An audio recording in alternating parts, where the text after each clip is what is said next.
infra keeps flowing, and hunters tools they be showing. The AI guild keeps them in clips that be glowing. Consistent on the daily, they bring Bitcoin news. Ethereum, Solana, and stacks another L2. Showcasing new projects and giving you clues. Just do your own research and don't give us abuse.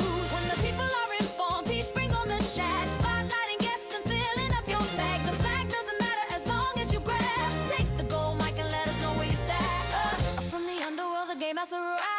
Bringing the game to satisfy the hype. Hunters come running, it keeps them alive. Scouring the planet for the treasures inside. Stacks improvement takes a sip, innovate in the chain. Letting the community know is the name of the game.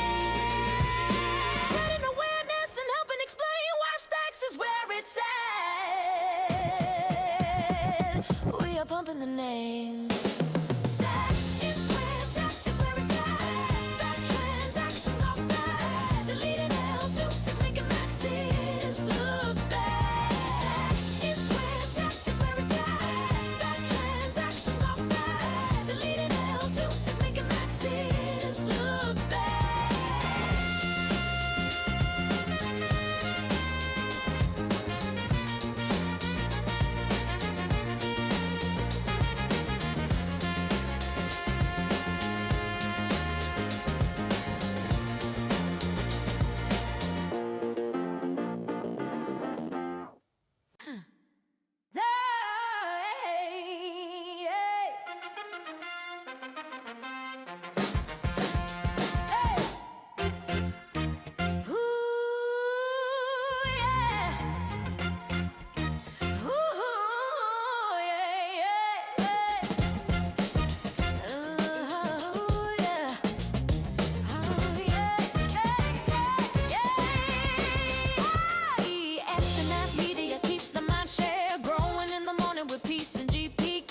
Keeps flowing, and hunters tools they be showing. The AI guild keeps them in clips that be glowing. Consistent on the daily, they bring Bitcoin news. Ethereum, Solana, and stacks another L2. Showcasing new projects and giving you clues. Just do your own research and don't give us abuse. When the people are informed, peace brings on the chat. Spotlighting guests and filling up your bag. The flag doesn't matter as long as you grab. Take the gold mic and let us know where you stand.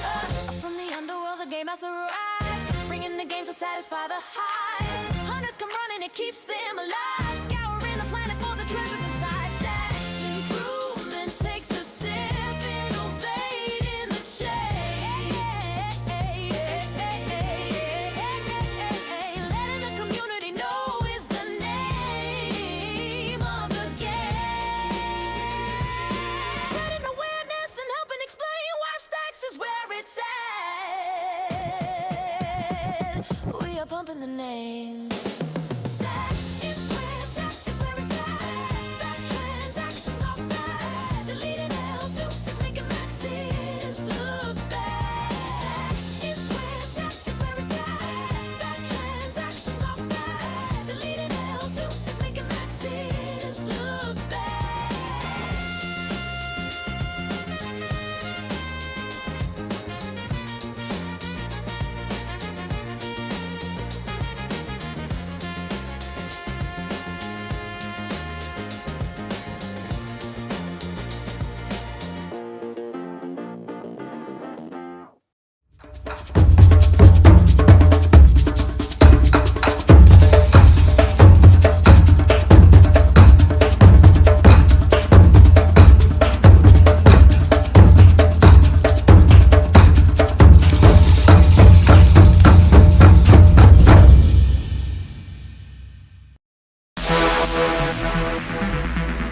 Every post is a signal.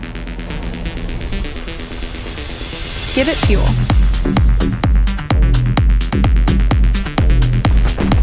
BoostEx, the social value layer.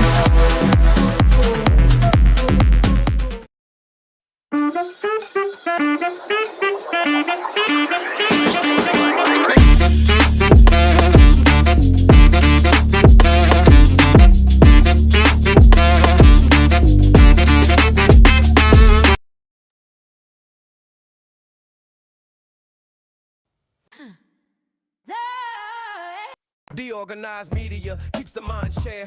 Growing in the morning with peace and GP. Keep you knowing the alpha keeps flowing. The hunters tools they be showing. The AI Gale keeps them in clips that be glowing. Consistent on the daily, they bring Bitcoin news. Ethereum, Solana, and stacks and other L2s. Showcasing new projects and giving you clues. Just do your own research and don't give us abuse. When the people are informed, peace brings on the chat. Spotlighting guests and filling up your bags. The flag doesn't matter as long as you grab. Take the gold mic and let us know where you stack. Or from the underworld, the game master arrives, bringing the games that satisfy the hive. Hunters come running, it keeps them alive. Scouring the planet for the treasures inside. Stacks improvement takes a sip, innovating the chain. Letting the community know is the name of the game. Spreading awareness and helping explain why Stacks is where it's at. We are pumping the name. Transactions are fat. Where it's at. The leading L2 is making maxes look back. DeOrganized media keeps the mind share. Growing in the morning with peace and GP. Keep you knowing the alpha keeps flowing. The hunters tools they be showing. The AI Gale keeps them in clips that be glowing. Consistent on the daily, they bring Bitcoin news. Ethereum, Solana, and stacks and other L2s. Showcasing new projects and giving you clues. Just do your own research and don't give us abuse. When the people are informed, peace brings on the chat. Spotlighting guests and filling up your bags. The flag doesn't matter. Yeah, slow power outage. My phantom power was off. Good check. Good check. Thank God we have an amazing production team here. Can you hear me now, GP? I think you can. Check. Is it all right? Is it coming in loud and clear? All right. My apologies, my friends. I might have actually had no sound earlier when I launched the stream. Just how it is. Some days are better than others. Actually, we got so much snow over the weekend and into yesterday that we had no school yesterday, and the kids actually have a 2-hour delay. So the puppy's going crazy because the kids are still home, and he wants to get out of his crate, and it's like he doesn't understand what time it is, I think. He's confused, and all sorts of chaos going on. But we are here. We are back, having a nice, slower... and some of that background noise might be the kids getting ready to go to school, like filling up the ice in their water bottles loudly. So we are here. We got some news. We got some information, some education, some entertainment, but never financial advice. Always do your own research. Never invest money you cannot afford to lose. That being said, we're going to take a look at the numbers today, and I've been a little bit out of the picture from some of this. I know generally where we are, but 87,885, it's really important that we actually hold this line, to be honest with you. We definitely don't want to drop too much from here, or there could be some more downside into the 70s, I would imagine, if we don't hold them to this upper 80K range. Ethereum holding okay at 2,900. That's not actually the end of the world there. Lots going on in the world too that's affecting all of this stuff. Take a look at Stacks. I think Stacks is right around 29 cents, 29.43, which is where I said it was going to correct to if we didn't take and hold 40 cents. So it looks like that was accurate. And what are our top three gainers? We've got Hyperliquid, Pump Fun, and Zcash. So Hyperliquid up 23%. That's a big run for Hype. Big move there. Big move for Pump Fun. Oops, I didn't want to do that. Zcash making a little bit of a run back up. Interesting. Yeah, there is some green. So maybe some of the projects are decoupling, or the manipulators are finding different things to play with right now. We'll see. We'll see how that goes. Let's actually take a look at Tenero. Tenero is the place to go if you're looking to do research on stacks and other Bitcoin-oriented tokens. Oh, we got Spark. We got Citria on here now. I think there's also more to come too. So Citria is now open. OpNet and Runes are on deck.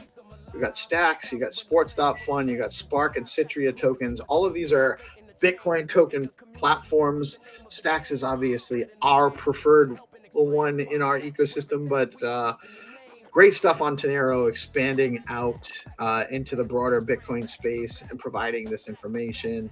I love what you guys are doing there. The tools are great. And what that one is, not familiar. Let's see. What do we got here? Leo's up 22%. That's a huge run. That's a huge run up. The Pepe, Welsh, Nasty taking a little bit of a dip. Also wrap nothing. Otherwise, mostly flat. Most of these other ones, that's interesting. Dog taking a 4% dip. That might be an opportunity if you're accumulating dog token on stacks. The first or leading. I don't know if dog was actually the number one or not. It was a day one rune. It might have been the first one or one of the first ones, and it was allotted to people. So it is probably the best rune to hold, in my opinion. Maybe USDH, who knows? But that's what it's looking like over at Tenero. Let's take a look at the news this morning. Good. Bitcoin trendline cross mimics 2022 amid insane BTC versus silver breakdown. Actually, just this is what they're talking about cross here. It is important that we hold this line, guys. We definitely don't want to, like, this is as low as it could go, but we don't want to see closes down really below where we are. We want to trend that way, not this way. We need to get back up. We don't want to be below this line. It's not good to be there, because then we're probably going back to test this line here into the 70K range down this area. We have a whole news story about that, so why don't I do my job? Bitcoin is drawing attention today after crossing a long-term trend line that previously marked a major divergence from silver in 2022. Back then, BTC entered a powerful expansion phase while precious metals lagged. While no signal guarantees a repeat, analysts note the growing narrative shift. Bitcoin is increasingly behaving less like digital gold and more like a standalone macro asset, with silver and traditional hedges underperforming relative to BC over multi-year horizons. Traders are closely watching whether this technical move signals renewed long-term momentum or simply consolidation before the next macro catalyst. It's likely just the market finding its footing to move higher. That's what I'm expecting. But if we do drop significantly below the current level, there might be some more downside in that corrective process. That's what that's where my thesis wouldn't be ruined. It would just be delayed. Polymarket's Volmex contracts open a new path to trading Bitcoin and Ether volatility. Let me check something here. I feel like I'm a little too small. Maybe that's a personal issue. I don't know, personal insecurity, but I do feel a little bit too small. Hopefully you guys can see my awesome stacks. Hold on, let me get my paperwork out of the way here. I don't think you can see it. That's all right. I just wanted to make sure I was lined up properly. Polymarket is making it easier for traders to express views on crypto volatility rather than price direction by launching new Volmex-based contracts tied to Bitcoin and Ethereum. These instruments allow participants to trade volatility directly, a tool traditionally reserved for sophisticated derivatives markets. The move reflects a broader maturation of crypto market infrastructure as traders gain access to more nuanced risk management and speculation strategies. Volatility-focused products could also attract institutional and professional participants looking for exposure without directional price bets.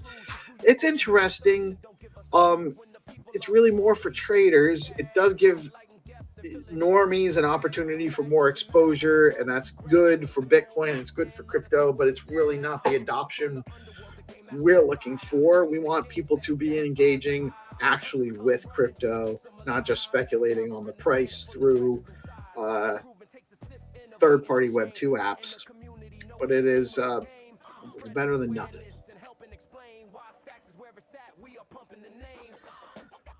Valor secures UK FCA approval, launches staking ETPs on London Stock Exchange. This is an interesting one. Valor has secured approval from the UK Financial Conduct Authority to launch staking-enabled crypto exchange trade products on the London Stock Exchange. This marks a significant milestone for regulated crypto yields products in Europe, allowing investors to earn staking rewards through familiar investment vehicles. The development highlights how regulatory clarity can accelerate institutional adoption and contrasts with the slower rollout of similar products in the US. It also signals growing comfort among regulators and with staking as a legitimate investable activity. It is interesting for sure. And let's see, we got Senator Marshall to shelve card fees provision in crypto bill markup, according to reports. A Senate proposal aimed at cutting credit card interchange fees has advanced through markup and notably includes provisions related to cryptocurrency. While the bill focuses on increasing competition in payments, crypto's inclusion reflects its rising relevance in discussions about financial infrastructure reform. Lawmakers are increasingly viewing crypto not as a fringe asset class, but as a part of the broader payments ecosystem, one that could challenge existing fee structures and settlement systems. It's always good for the consumer and really for all parties involved, for the producers and the businesses as well, when the cost of doing business is lower. That leaves more room for profit and or more room for value for the consumer. It's always better that way. So sorry, Visa, MasterCard. Your time has come. There are new ways, and they're cheaper than what you're doing. You're going to have to adjust your prices down if you want to remain relevant. And that's just the truth of it. Stablecoins are a real threat to bank deposits, says Standard Chartered. They are. Standard Chartered is warning that stablecoins pose a real and growing threat to traditional bank deposits. Yes, as stablecoins offer instant settlement, global access, and increasingly competitive yield opportunities, aka better for the consumer, banks are recognizing them as direct competitors rather than experimental crypto tools. Though that's apt. They are direct competitors, and the time for centralized banking is waning already. This acknowledgement signals a shift in how legacy finance views stablecoins, from speculative risk to systemic challenge. The tension between banks and stablecoin issuers is likely to shape future regulation and financial policy debates. Yes, that is true. And to be honest with you, I don't care. I want that. This is what we all want. Stablecoins, that is the promise of stablecoins, is that you're actually going to be able to save and be your own bank and loan out your own money and keep more of the interest that is in yield that's generated on people borrowing your money.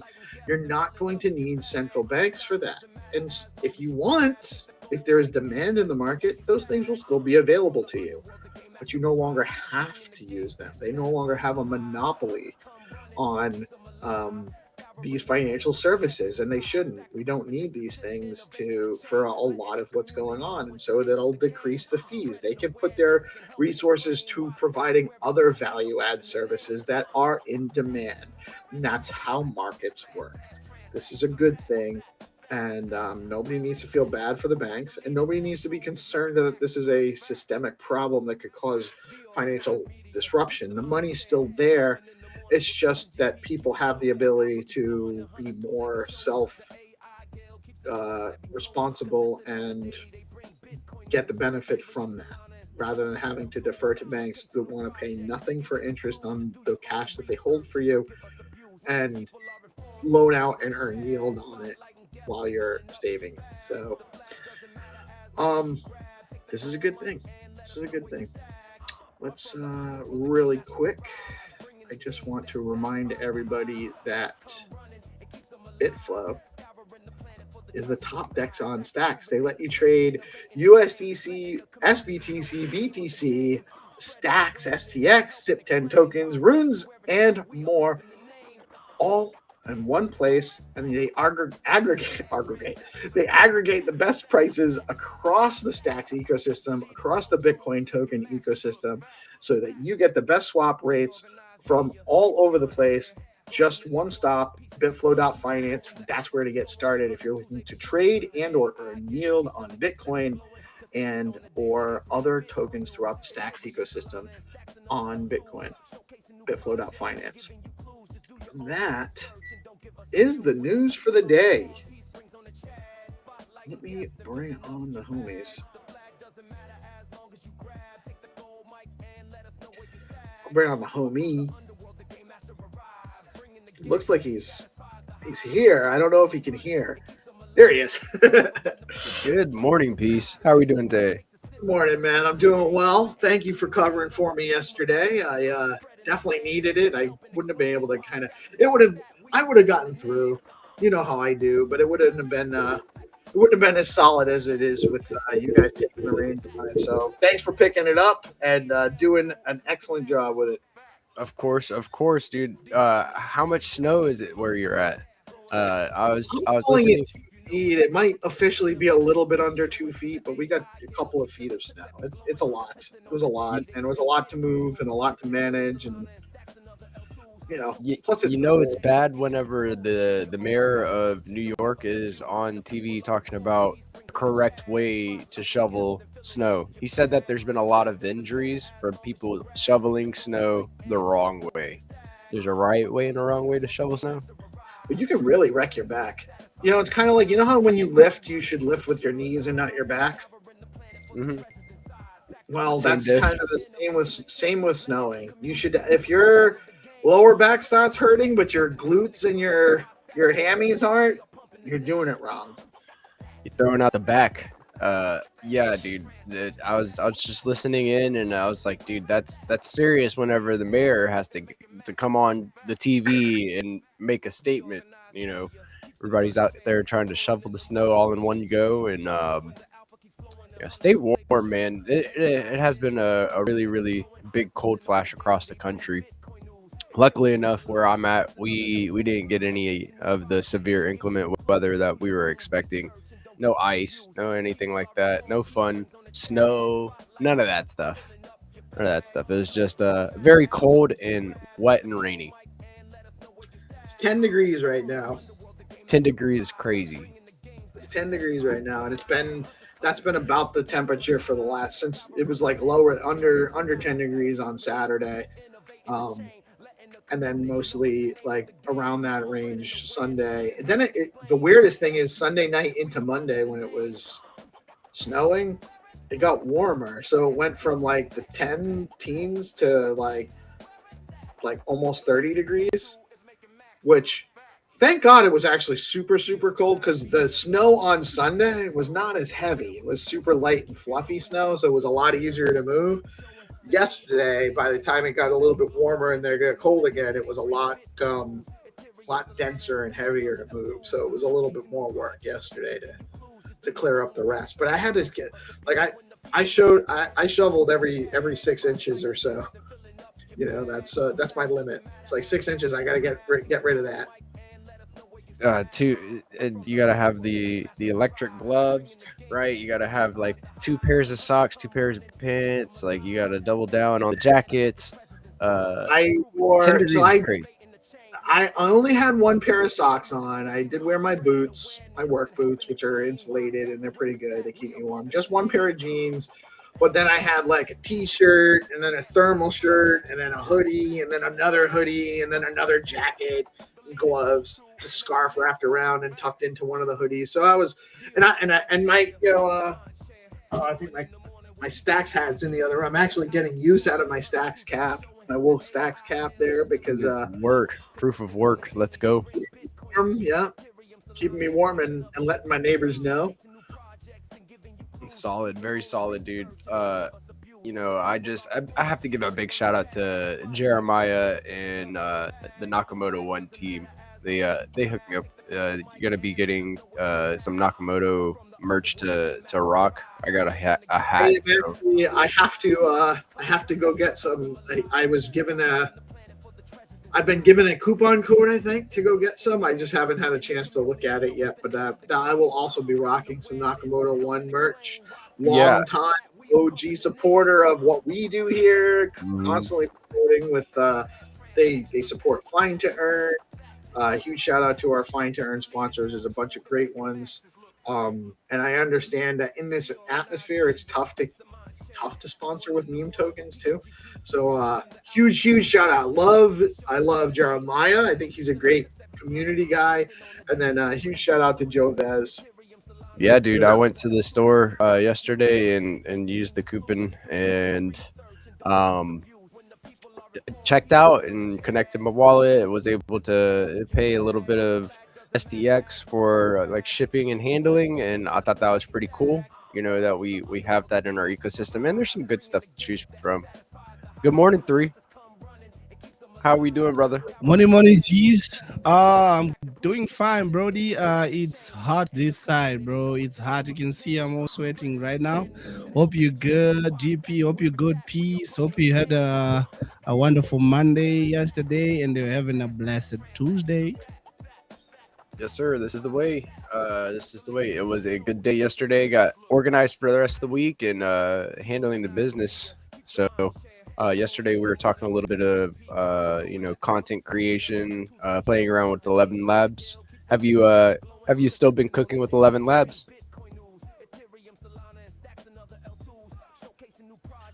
Yeah, cooking with 11 Labs, bro. I just paid my sub today. Hopefully, I'm gonna play around with it. Solid stuff. I was taking a look yesterday and looking into some of the dubbing and subbing that they have that we were checking out while we were live. Hey, I don't know I know 11 Labs. I know the name partly because I've heard Hana talking about it, but I had heard about it before, but I don't know anything else about it. So why don't you give me the catch me up? I don't know what sub and dub means. So, like, you can take these videos and plug them into 11 Labs Studio. Like, say, for instance, this live stream, after it's done and recorded, you can go to 11 Labs, plug it in, and then it'll automatically... You ever seen those movies where, like, their mouth is moving like this, but it's speaking a different language? That's subbing, right? No, that's dubbing. And then subbing is just putting subtitles over it. So... It's very easy to go through and automatically take our video and put it into like Shona language to distribute across the Let's go. Exactly. And also Chinese, Japanese. Everything, Spanish. Bro. Yeah, dude. So we are going global. I like it. Very interesting. Yeah, it looked like. And also there's. It looked like it did a very good job at dubbing over the videos that they were showcasing. Yeah. And also the feature where you can make sound effects, any sound effects. Maybe you want to score a movie, you can just type in whichever sound that you want, a horse, car moving, gunshot, even in gaming assets. You can do that. Yeah, dude, that's one of the things that I definitely want to explore. Utilizing it is making some of these immersive game sounds for Cryptonauts. So definitely gonna have to show Dude this and get in a call with Crypto Dude and see about doing some sound engineering via 11 Labs. Yeah, it's a really good platform, but their music AI model, it's still there, it's still learning, not compared to Suno. Guys, this side there is a virus of gospel songs by AI that are trending in charts, and people don't even know that it's AI. So, whoo, it's crazy. AI music is infiltrating. It's well because it's. I mean, we know because we've been playing around with it for a while. It makes Exactly. good music. It makes good music. I know people want to say it's AI, so it's trash, but that's silly because it's not. That's not actually Yeah. the case. Just because it's AI doesn't mean the music's bad. And it's, you know, we're coming up with good music. Like it's the same as, it's at least as good as what you're getting from, you know, corporate produced music, because it's, you know, they're looking for the hook and they're looking for the beat and they're looking for marketability, and so that's what the AI is generally gonna key on, you know. Yeah, I feel like, people are missing the point. Most of these AI songs and all the stuff, it could very well be, artists that are trying to regain their power back from these other traditional, mediums and, incentives, or not incentives, but these different rails that you used to be able to, or have to use to get your music out there. So I feel like it's more about empowering the artist and seeing how they can utilize And the new tools. you're right. And there's this kind of weird. So when I grew up in the 80s and 90s, when electronic music became much more prominent, and samples where you would take somebody else's music and use it to make more music was kind of looked on. A lot of people looked on that with disdain. It wasn't real music. It wasn't really art because you weren't actually playing in a traditional way. But I disagree with that, because obviously you're still applying it to creating an expression and an art, and it's Taco Tuesday. We must remember it's Taco Tuesday. Let's we definitely want some tacos today, Mrs. Peace. Love music. If you're paying attention, I don't know what her plan is for today. She always has a plan. So it's either tacos or it's not. But I hope it's tacos. How's the snow situation that side? The snow situation was a lot of snow, man. Like a lot, like 2 feet of snow. I think what you need to buy is a flamethrower. My wife wants one, but not for the snow. Yeah, My dude, wife- you can get one that says the Boring Company on the side by Elon and get an Elon flamethrower. Yeah. If I were in the market, that's probably the one I would try to get. But I don't think we can keep one. So Mrs. Peace Love, she says it kind of jokingly, but she routinely wants to just burn the house down. She's like, let's just burn it down. We had a mice problem for a while. We'll just burn it down. We had anything Burn it goes down, wrong, start new.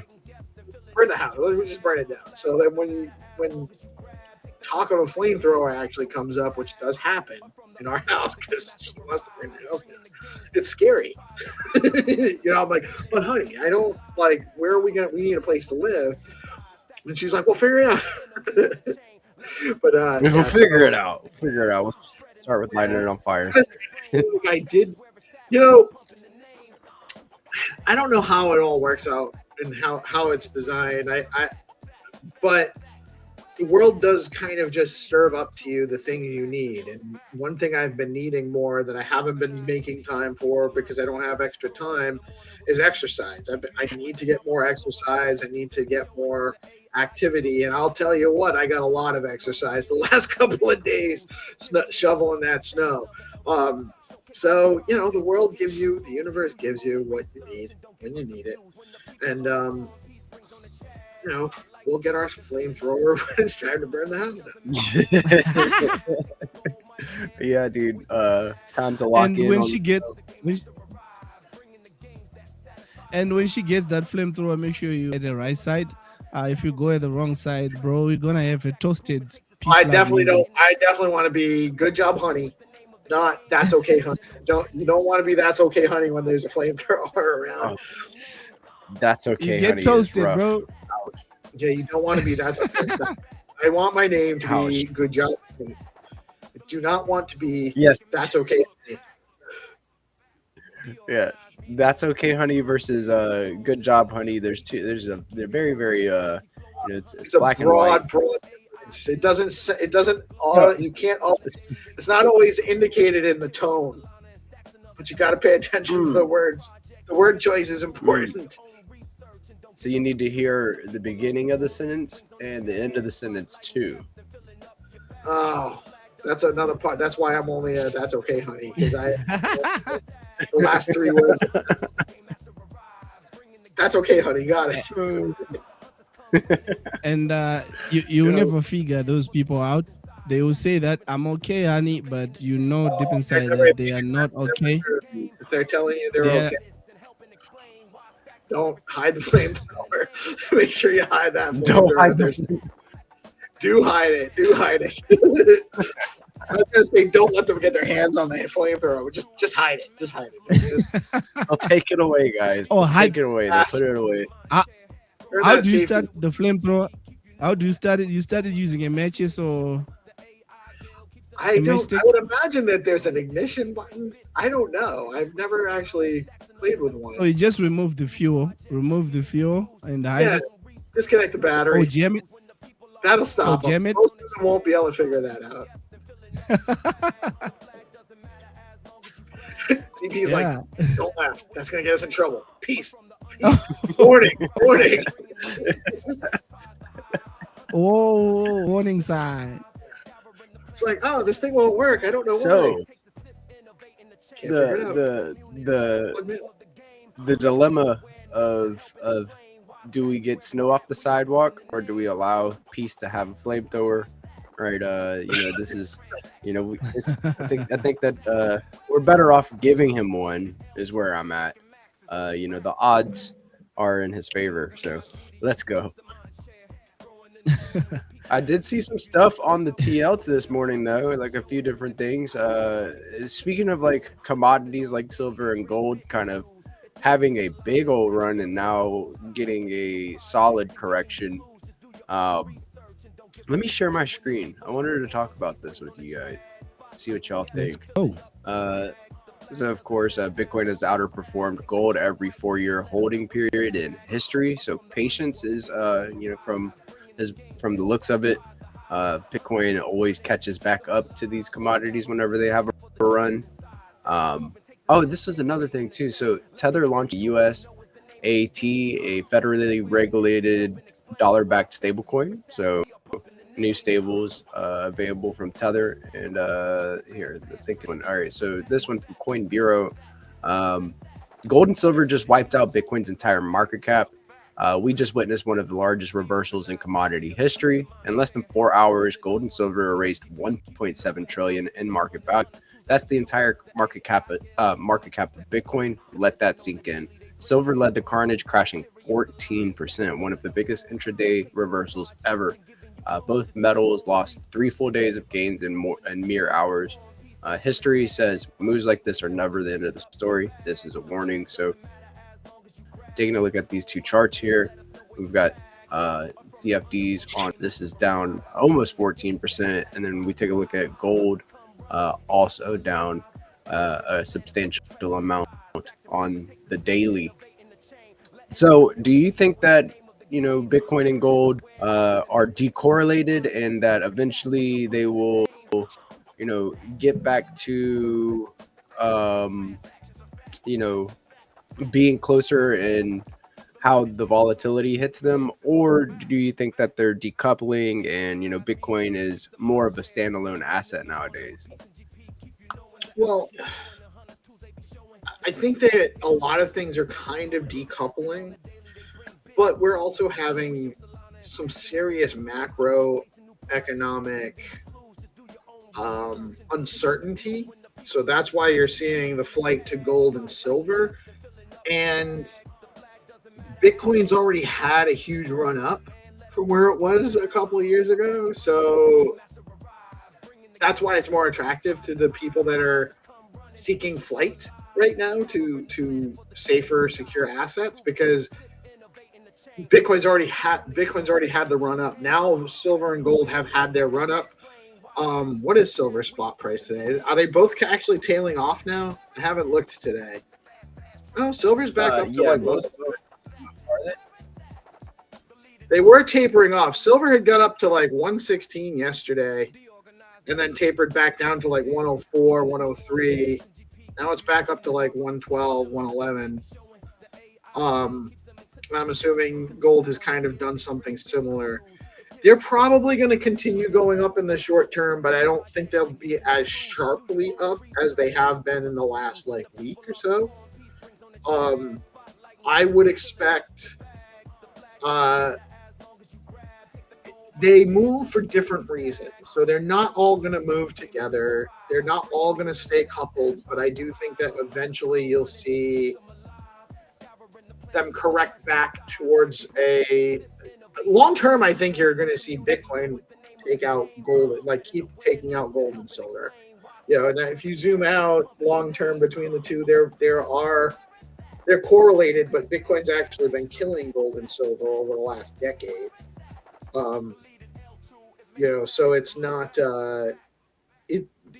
it's This is gold and I think silver's you're gonna- moment to you should hold all. You should actually accumulate all of them if you can.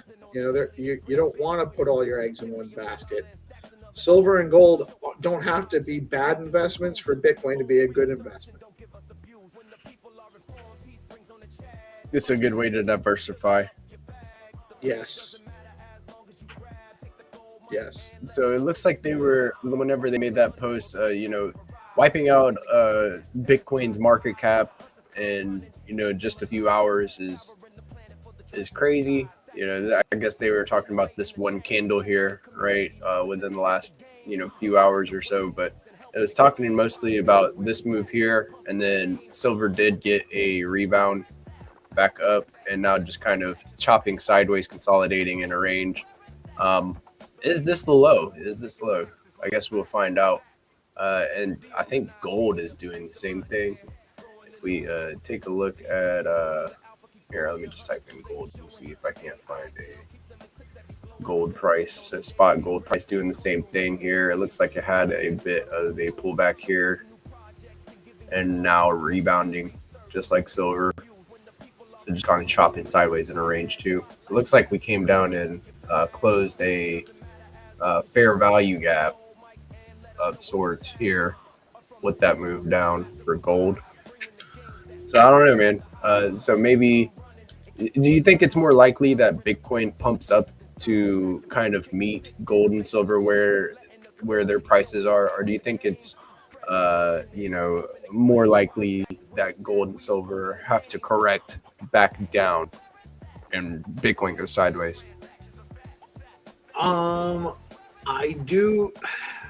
I don't like to speculate, right? But I do think that there's a good chance with the passage of the Clarity Act, signing of all of that, and there's a lot of people saying that there is like potentially trillions getting ready to pour into, definitely billions getting ready to pour into Bitcoin based on regulatory clarity that's coming from this legislation. There's already a ton of adoption on Bitcoin. So I don't think Bitcoin's move or Bitcoin's price is relative to what silver and gold are doing at all. Like, I don't think that it's related. Silver and gold are moving for the reasons that we would expect them to move because of the uncertainty in global markets, the lack of clear direction certain things are going, the macro situation being hot and heavy between the US and NATO, and what's going on between Europe and China, what's still going on in hotbed situations across the world. There's a lot going on in the U.S. too. I mean, we got riots going on in Minnesota right now. They're not calling them riots; they're calling them protests. But the Minnesota National Guard actually just broke up the protests after they were refusing to even get involved because they were trying to oppose ICE. So clearly things were getting so out of hand that they felt like they needed to step in. Unfortunately, it was local leaders that kind of whipped that whole thing up like they did to begin with, and it's terrible what's been happening. But that kind of stuff is actually what causes flight to safety type of financial movement. So Bitcoin's not considered the same flight to safety as gold and silver yet, but that's just because of the lack of clarity, the lack of adoption, and it's still a speculatory asset right now. As things develop, you'll see that change.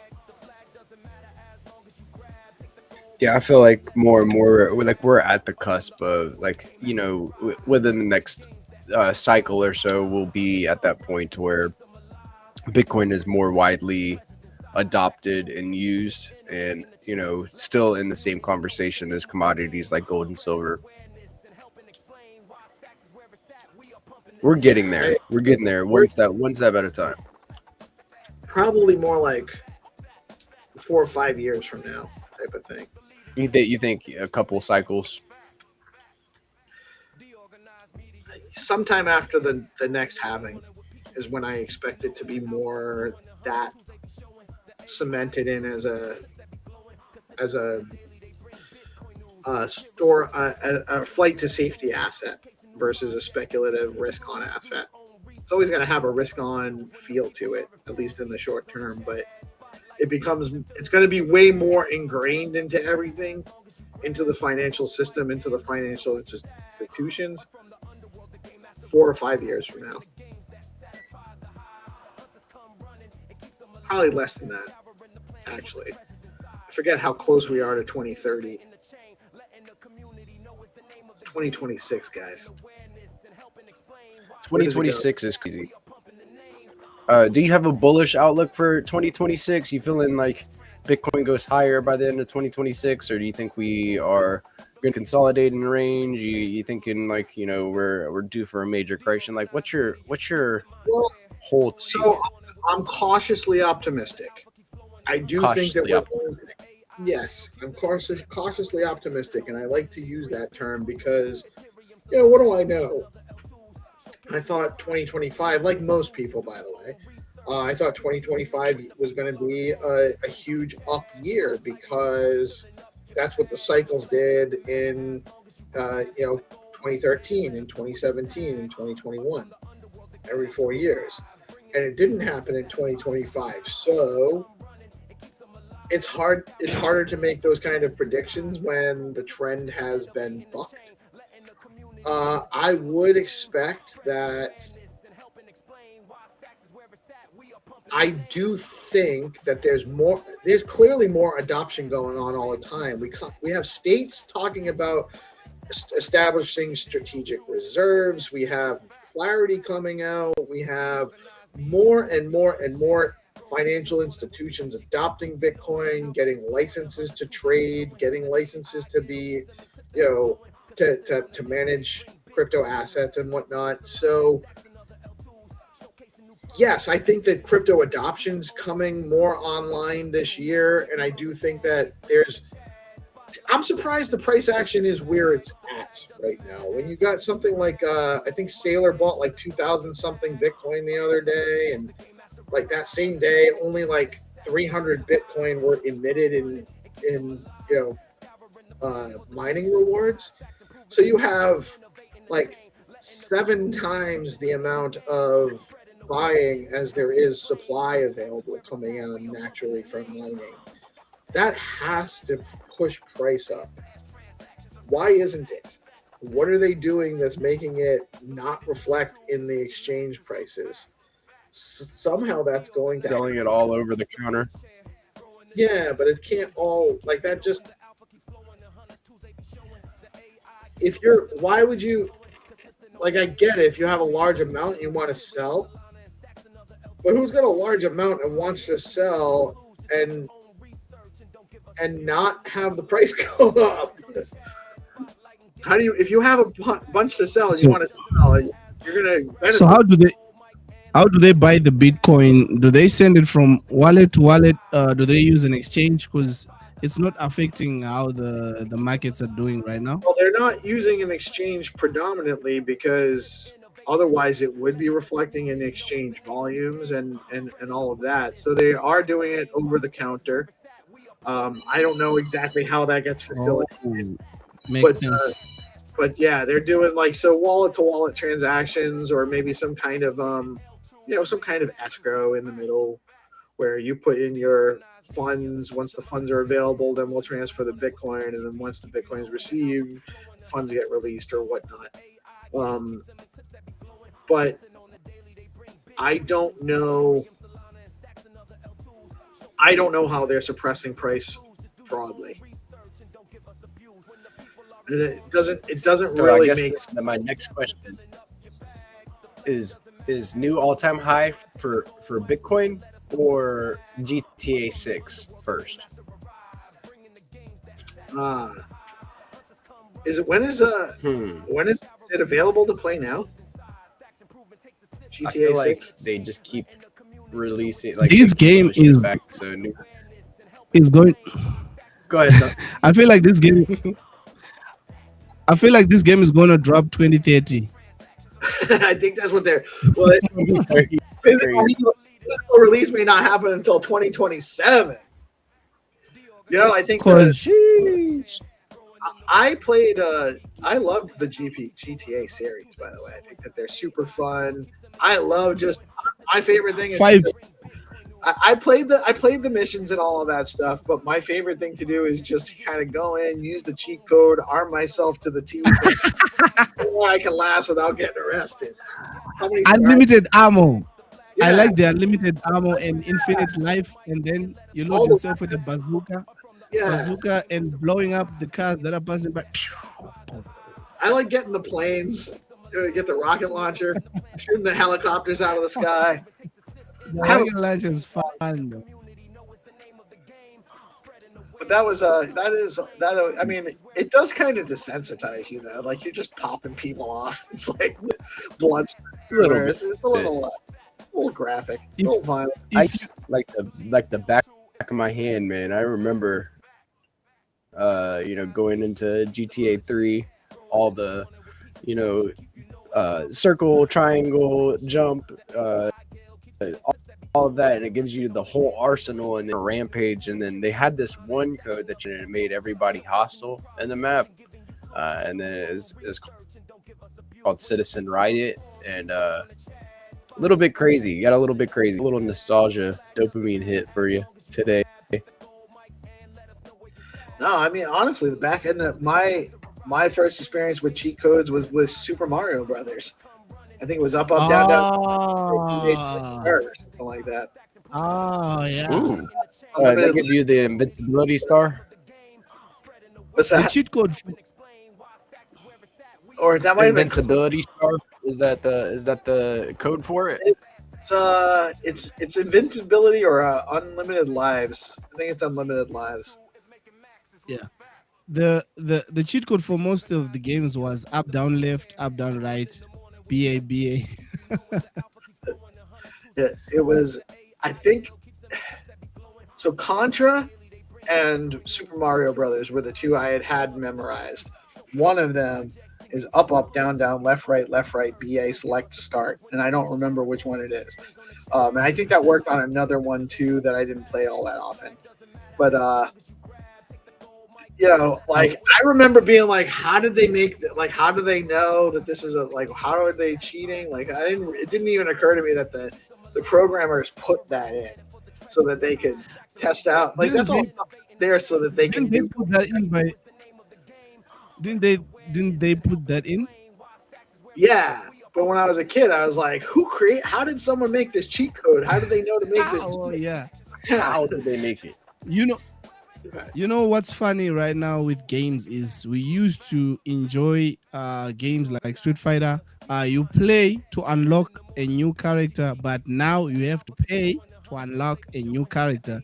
They're introducing characters each and every day, load up with a bunch of microtransactions and pay to win. Just just to Yeah. play online, and or you got to pay a monthly subscription to get all the latest stuff, or you got Game Pass. Game Pass to or what is it, the season, like you gotta get the season pass so that you can get all the loot for that season, or if you play you don't get any of the rewards. Buying skins because the ones you're winning aren't satisfactory enough. It's they definitely have this they're just vacuuming up obscene amounts of cash with these games. And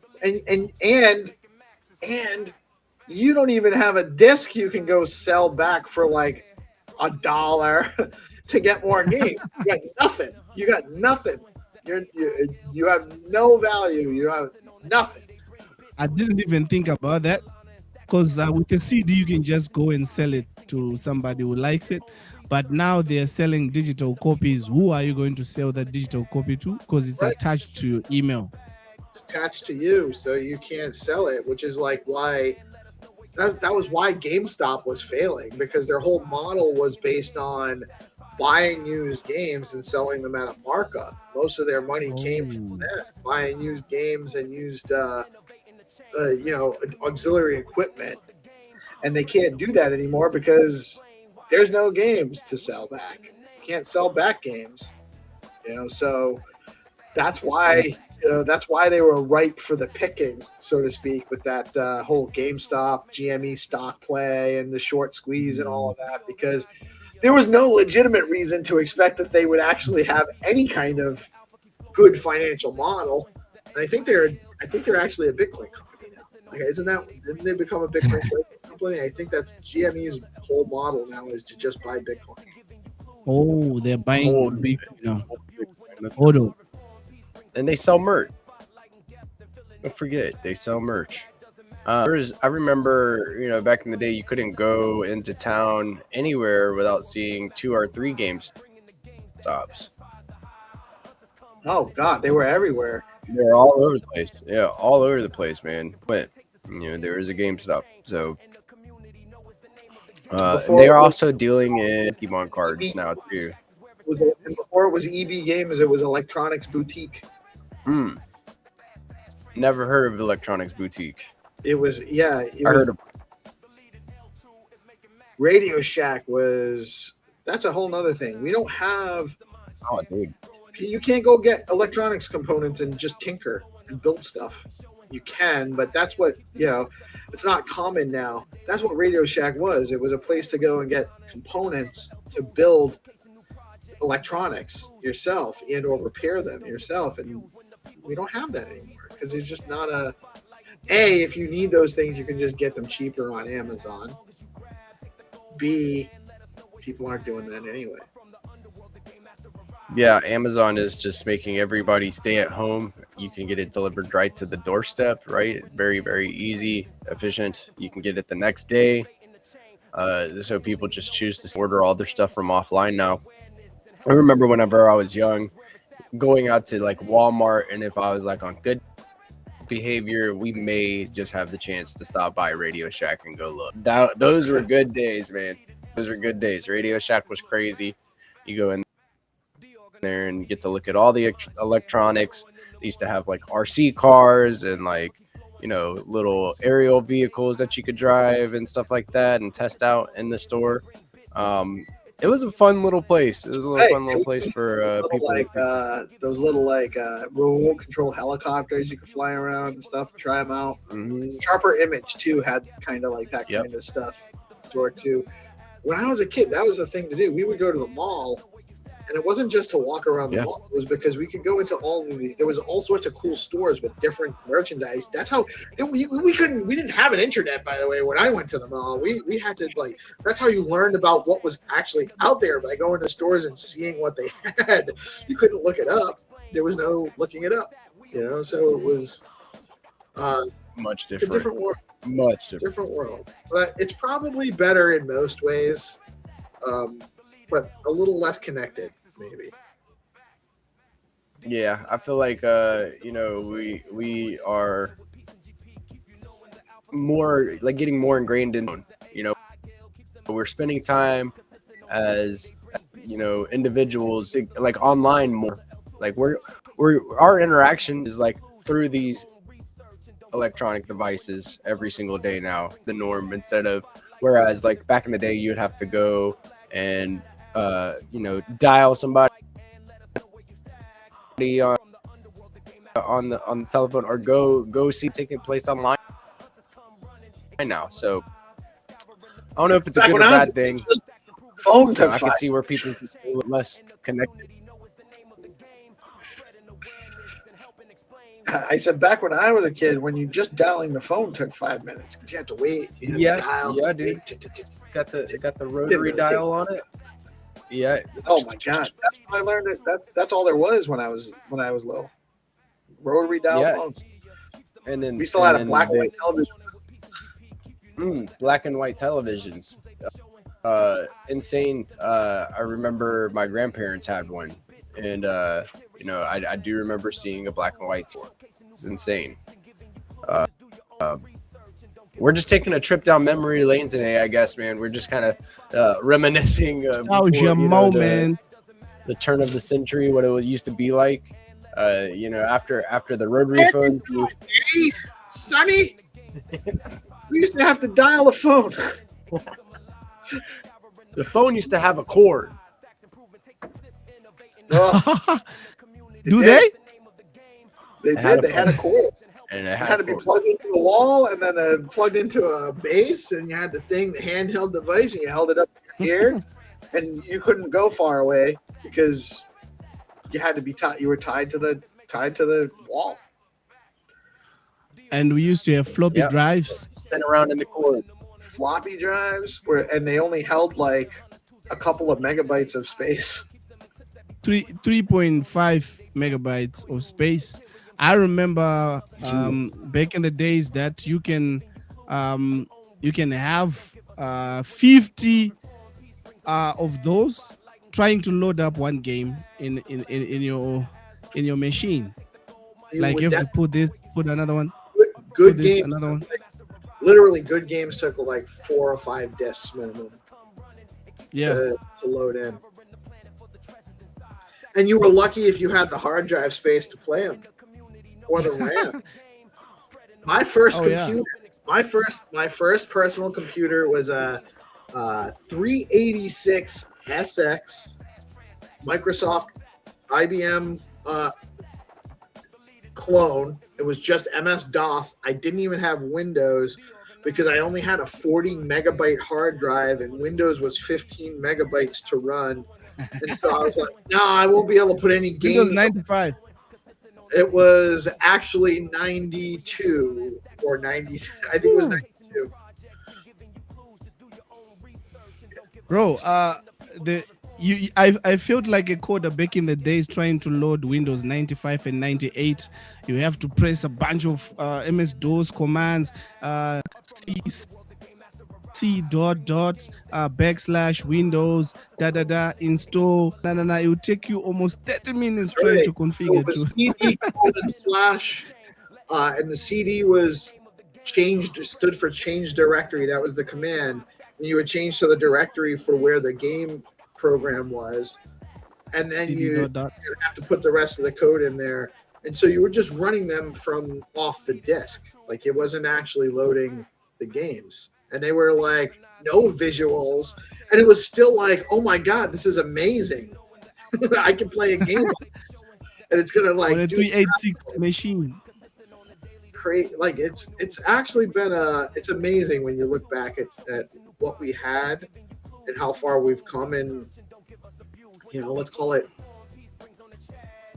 35-ish years. I feel old. Tell me about it, man. Do you guys remember the game Oregon Trail on them old computers? Oh, yeah. Oregon Trail. Video game. One of the first video games I ever played. Oregon Trail. Always with the dysentery. Dude, without fail, man, you're gonna lose half of your family, half of your loot. Well, and all of those things were just random too. Like it didn't matter what, like they weren't outcome related. Like you didn't. It's just RNG. And then So the game just gave you scenarios to experience. It was, and you would push a button, or you would. I don't even remember what the choices were. Like, did you actually have choices, or you just kind of like moved on to the next? Yeah, you may have had one or two choices along the way, but we all know eventually 75% of your squad is going to get wiped. Oregon Trail is the original Arc Raiders. Ooh. That's a good meme. That one I haven't played. Yeah. I think you should drop that.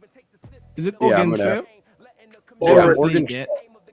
or Oregon. So Oregon. This.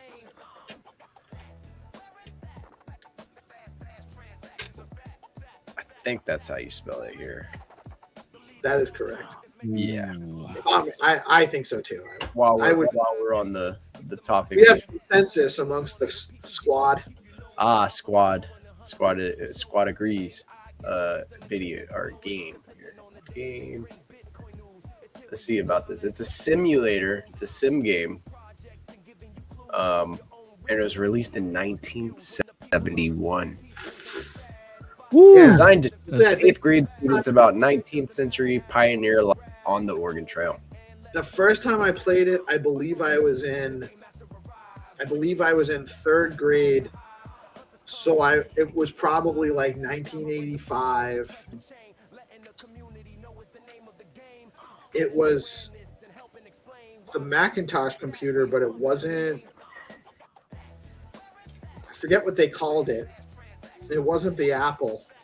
It was before they had an Apple. It was before that. Macintosh. Did a Macintosh? Yeah, Yeah, but the Macintosh. name for the specific model of computer, and I can't remember what it was. But it was at a friend's house. I played Oregon Trail the first time. Yeah, I didn't play it. I didn't ever play it on my own personal computer. I was actually this old lady used to watch me and my sister after we got off the bus, and she had like a real old computer, and she had that on there, and it was a lot of fun to like I mean it's the first video game experience I ever had, so I'd sit there and just Life Simulator 2.0 and play the Oregon Trail and wait on my mom to come pick me up. Crazy how far we have come. Did you ever play Flight Simulator? I did play Flight Simulator for a little bit, but I never did like put the joysticks on there and like have it all decked out. No, well, because you didn't need Yeah. you didn't need sticks because it didn't have it wasn't fast response. Like you had to. It was boring. As when we go with my dad had a computer, and the only things on there were Flight Simulator and something else, and it took forever to load. And then like you'd be flying around, and it's like, well, what am I supposed to do? I don't even know what any of these things do. And It's Flight Simulator and Snood. Do you remember the game Snood? I'm not familiar with Snood. Snood, man. Snood is just like one of those little games where you're shooting the different shapes and colors like to the top of this little map, and you're trying to match up 3 in a row to get rid of the pattern so it doesn't fill up the screen and you lose. It's like a Tetris-esque game with different shapes and colors. Yeah, that's interesting. I like it. This is one of those older games. So I actually wanted this popped up a little while ago, and I was going to ignore it. But I want to actually, I do have something to say here. And no, I'm not Jewish. And whether I am or not shouldn't matter to anybody. My wife is part Jewish, so therefore some of my kids are also part Jewish. Not in a faith practicing way. Well, what the hell kind of question is that to ask? Yeah, I mean that's like from out of left field, man. What's wrong with people? Like I thought we were way past like this kind of like just ridiculously moronic tribalism and generalization and hating people on some kind of like association. The Are question, you human? hatred, by the way. Like, why would somebody ask that otherwise? Like, what? Yeah, like are you human? Are you from Earth? I am, I think. Maybe not originally. I don't know. I don't know, man. Kind of outer. Like I get the outer space vibe from you, dude. Like you. There's a lot of, over the last few weeks, there's been a lot going on in the world. And I have some maybe unique or not perspectives on it because I don't adhere to a political party. I don't identify by an ideology. And that's a lot of the problem, I think, is that people identify based on an ideology. And so when you build your identity upon an ideology, you're now stuck to being basically immalleable in that ideology because it's what you've basically built your own identity on. So any challenge to that ideology or any challenge to any part of that ideology becomes a challenge to your identity. And it's a real good way to get people whipped up. And so we've got a lot of that actually going on in the US right now. I don't want to come across as sounding like I'm anti-ICE, because I'm not. However, I do think that, so I have my personal opinion is that in a free and open society, peaceful people that are causing no harm to anyone should be otherwise left alone. And I think that should extend to the migration of, or the movement of people. I can appreciate a concern for massive numbers of people being let in, not being vetted properly. I absolutely think that violent criminals should not be allowed to just roam freely and stay in the country if they don't belong here, they're not from here. I'm 100% supportive of deporting people that commit violent crimes that aren't from here, and imprisoning people that are from here that commit violent crimes. I do think that we need to deal with people in that way. But we're supposed to be a free and open society, and people should be able to move and move about freely and be secure in their effects. And a lot of people, I'm hearing a lot of, well, that, the civil rights only apply to citizens, which is wrong. It's not constitutional anyway. The Constitution applies to all persons. The rights in the Constitution apply to all persons. And I think seeing a class of people and generalizing people in such a way is really very harmful, and it breeds a really bad situation. So I can appreciate opposing a heavy-handed immigration policy. I don't think that that's what ICE is really out to do, by the way. The situation in Minnesota, which has rapidly deteriorated, and we've talked about it over the last couple of weeks, but I think it's warranted talking about it again because it just keeps getting worse. That situation is, the root cause of it starts with an organized, orchestrated policy of non-cooperation on the part of the state and local authorities with regard to ICE. So when a violent criminal gets arrested and they're an illegal immigrant, that policy lets that person, they are arraigned and they're not immediately jailed. Instead of holding them for ICE because they're in violation and they should absolutely be deported at that point, they're released. So that ICE has to go out and find them in the community instead of actually when they're held. And that's the policy that's in place.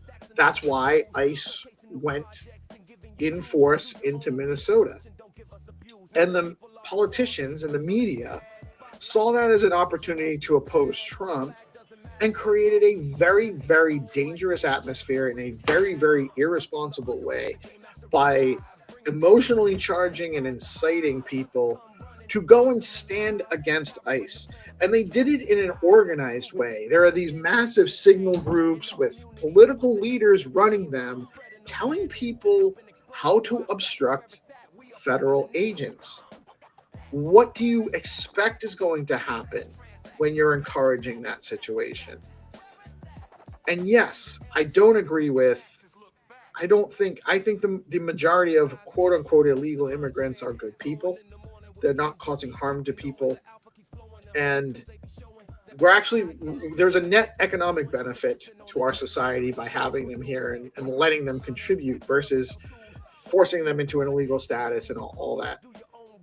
I don't agree with mass deportation of every illegal immigrant. I think that's a wrong-minded position. However, it's ridiculous and immoral and unethical to encourage average people to act in a way that is going to get themselves and others in danger to the point of getting killed. And I don't think that Renee Good, when she was shot in that car, I don't think she was trying to cause harm, but she was put in that position by her own actions that she was encouraged to do. And it resulted in her death. And it was ultimately her actions that caused the perceived threat that justified her getting shot. It's terrible. It's horrible. I wish it went a different way. I prefer that they didn't shoot her and she drove away and nobody got hurt. Maybe she got arrested. Maybe she didn't. I don't care about that. But to stand up and make a big thing that because she was killed in such a way, the twisting and the presentation that ICE is there just to cause trouble and that they're attacking people is not true. And now this kid that got killed over the weekend, can't think of his name off the top of my head, unfortunately, but horrible that it happened that way. And no, I don't think that just because he was armed warrants him being shot. But that's not the whole of the situation. He was with a group of people. He was actively working to obstruct traffic. And then when the ICE agents came and they were moving these people off the street, he interfered. And then when they started detaining him, he resisted. And it's unfortunate that he got killed. I don't think he was trying to use his gun to hurt anybody. I really don't. But I also understand that when you discover a weapon on somebody who's being detained and is struggling and resisting, and it's a heated situation and it's chaos, and someone yells gun and it goes off and the guy got shot, that was reasonable for them to think that there was a dangerous situation and they had to respond to. And so now we just had, I don't know if it was yesterday or this morning. Yesterday, I think it was. Finally, the Minnesota National Guard and the local police got involved and are dispersing the rioters, because they aren't just protesting; they're rioting, and that's really what's going on. We're calling, the media is calling things not what they are to promote a narrative, and then because of that, it a protest and instead of what it is, it's a riot. Right, and some people are just protesting, and some of them aren't. Some of them aren't. It's actually an insurrection in some ways against the federal agents that are there. It's not a good situation, and it was fostered by our politicians. But it's also based on, I took a long way around to get here. It's based on generalizations. ICE is constantly being generalized by the Democrats. Immigrants are constantly being generalized by the Republicans. And average people who have no reason to hate each other or be mad at each other or cause harm to each other are actually being led to believe that they're doing something virtuous by hating other people. It's a really, really bad situation. So, no, I'm not Jewish. That's such a silly question. And maybe you need to, take stock of why you would think that that's even a reasonable question to ask. Like it implies anything about me. So that's all I have to say on that. Good take. Stop the violence. More love, more high frequencies, you Yep. know, and speak it into existence with our actions. We are all brothers and sisters. We all Yeah. live here on the same planet. None of us, not one of us, is the so yeah, let's treat each other with more kindness and stop these generalizations. Just We some don't have to. We don't have to be put in boxes. We can all get along. You don't Yep. have to put in boxes, and you don't have to take a hard. You don't have to go show everybody how much you hate somebody else because you Yeah. think it's bad. That doesn't make you virtuous. It makes you a follower, you know, and that's it. So you're saying that people are being programmed to hate each other right now, Yes, exactly. like Intentionally. hotspotted. Like if I hate this person, I have to hotspot you so you can hate that person, and this person hotspot theirs so that they can Mhm. hate you. Social divide, fight. Whew. It's how it's an age old tactic. Divide and conquer. Yeah, yeah. Today, all it does is make our job as humans, just looking out for ourselves, harder. Because guess what? No matter how much I want to just be, I don't want this, but let's say I did. No matter how hard I want everything to just be for me and how I want it to be, I don't exist in a world where I'm alone. Maybe that's a good thing, right? We have other people that we're interacting with. You can't live without respecting the existence of other people and Yep. that they have needs too, and figuring out how to do that in a harmonious way. The best music is harmonious, and there's conflict, right? You have these little periods of tension and release, Yeah.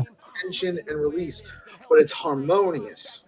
There's harmony involved, and if it's all disharmonious, you're not actually making music. It's just noise. Yeah. So do you think whatever that's going on down there is going to end? Because it seems like you guys are facing what we as Africans been facing these whole years.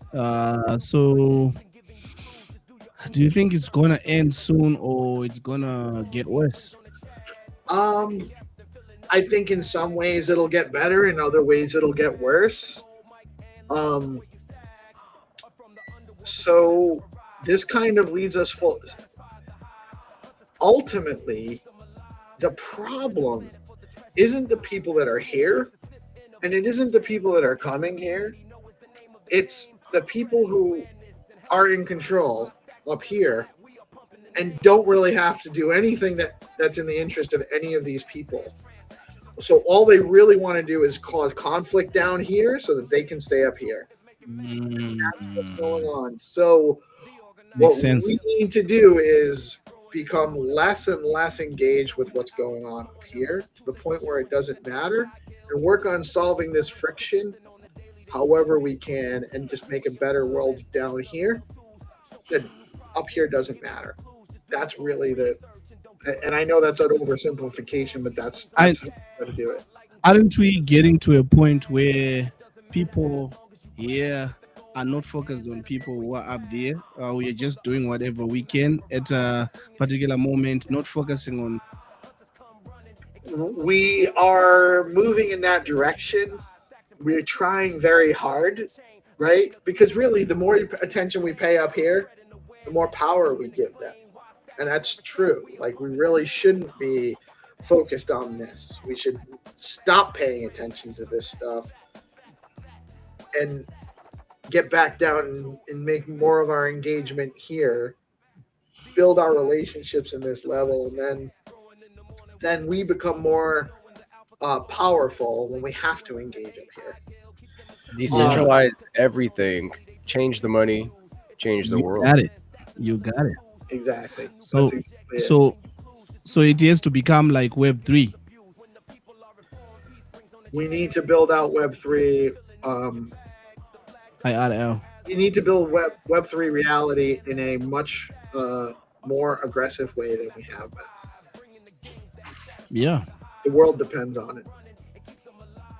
BTC. But we're there. We're getting there. We are getting there. One step at a time. We are doing Or we can just we can just go along with the Elon guy and get a new civilization on Mars. Maybe things will get better there. Maybe just take Restart. Mars. Maybe things will be better. They won't care if I'm Jewish. We're going to charge you 1 billion for a seat to go to Mars. Oh, that's a lot. He's gonna do that. How much is? I'm sure he's gonna do that. Because it's going to be for the elite. Trust me. That yeah, let's leave the Earth people down below. We're gonna need laborers there. They're gonna need work. Yeah. They're not even gonna have the Oregon Trail in the first version. They won't even have the Oregon Trail. They don't even have Oregon That Trail. is why they're building Optimus bots. I think that is why they're building these Optimus bots. They don't need dogs there. They got these little AI bots, AI robots, AI companion who's going to be by your side, and It sounds like it's a going good to be movie. interesting. They might not actually need a working class anymore. And maybe Mars is the end goal for the elites. Maybe they don't have. Maybe that's the silver lining. Maybe they don't actually have to kill all of us off to take over the Earth and just have less of us as a threat. They can just move to Mars and leave us on Earth, and then everyone gets what they want. They can fuck off. We can stay here. I think that is when arc raiders come to life, because I will be living like that, raiding, because they would have destroyed some of the resources that we have. We'll be screaming for the boats and from looking for mushrooms, seeds and stuff. So yeah, sending arcs here. I think it's gonna come to reality though. I have a feeling. It'll be an interest. I won't get to live to see it likely unless there's some rapid advancement in medical technology over the next couple of decades. I probably won't live to see the outcome, but I am curious to see where things are in 200 years. I think it'll be a very interesting, and hopefully my great grandkids will be inheriting an Earth that's a little bit less volatile and chaotic than it is these days. Yeah, they'll be using Bitcoin to buy stuff and trade goods and services on Mars and the moon. They will laugh at our videos. The video that we are doing right now, it's on YouTube. I don't know what will be there. That look at these old people here. What are they talking about? These people. They're dinosaurs now. back when everything didn't have a filter and you could see this face normally. Yeah. Oh, dude. Things freezing up. Did you go to YouTube and watch that video and they're like, "What's YouTube?" Crazy. Yeah, right. What's YouTube? And I honestly, like the VHS of our time. I remember when YouTube was, I was like, why would anybody want to watch like somebody else's home videos? Because that's really all it was. Like, was people with camcorders putting up their old home videos and stuff. That's like almost all of what YouTube was when it first launched. And then it evolved. People started making content, and you didn't need to be a movie studio or a television station to put out. I saw that. Yeah, I saw that now. Content creators, they're taking over Hollywood. People are on these things. So content on these things is easily digestible, and you don't need to go to a movie house. You don't need to go to pay and rent. So people are just staying on content creators platforms right now. Judge watch shorts, doom scroll. So yeah, what you're saying is so true. Now we are seeing people cooking in their houses, like showing you their houses, how they live. content is gold right now. Right, and it's good for. To be honest with you, the AI needs IRL content too. That's how one of the ways it's learning about us is real life content. And I think it was Google. Google was talking about bringing in a bunch of creators to learn AI to basically take the jobs of the producers that are producing movies in Hollywood now. So like they're looking at replacing Hollywood content creators with regular just content creators. Wow, it's already we made it to it's already time, guys. We've made it through. Stacks DeFi show is on. So we want to make sure we're getting over to that. Any last words before we wrap it up tonight? What do you guys got? GP, you got some stuff going on today, right? Screen share? Yeah, I'm gonna be jumping into the Stacks DeFi show here and talking with Tycho and the guys. The alpha that is going on in our ecosystem, and then at 1 p.m. ET in the Stacking Discord, we'll be getting together for the weekly screen share. We do it on 10 a.m. ET or 1 p.m. ET actually. 1 p.m. ET in the Discord. Let's go. Hunter, what did you got for the day? You working on go ahead. Oh yeah, Triana now. Wifey is going to school, so I'm doing the IO now. So I gotta do a lot of stuff after this. Tidy up. When your man's in the house, you just throw things there. Oh, that's how I if I didn't have a woman around, man, there'd just be I wouldn't even have clean laundry. It'd just be clothes everywhere. Like I wouldn't be I'm not good at that stuff without the proper motivation. So I totally understand, man. Lots to do. And good on 3 Honey getting her education in. Pretty soon she'll be making the money and you don't have to worry about it anymore. Awesome. Yeah. These people just need to be occupied. She was just chill doing some online work, but now she wants to do the hairdressing and stuff. So hope she's gonna have a salon for herself. We're gonna make it happen. You can make some money. You can make a living doing that, and it's always in need. People always need that service. Yeah. But, maybe until Elon gets the beauty robots out there to do the hair. I don't know. I think we're a ways off. Yeah. Nice. Oh yeah. All right, guys. Another fine episode of the Let's Go Good Morning Show brought to you live. I am Peace Love Music. We are DeOrganized Media. Coming at you live on Bitcoin Smile Live. away, boys.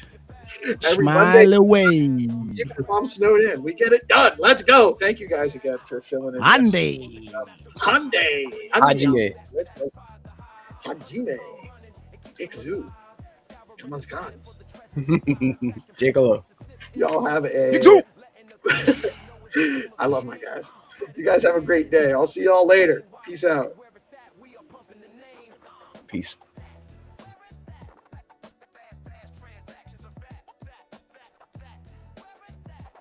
The lead in L2 is making maxes look back.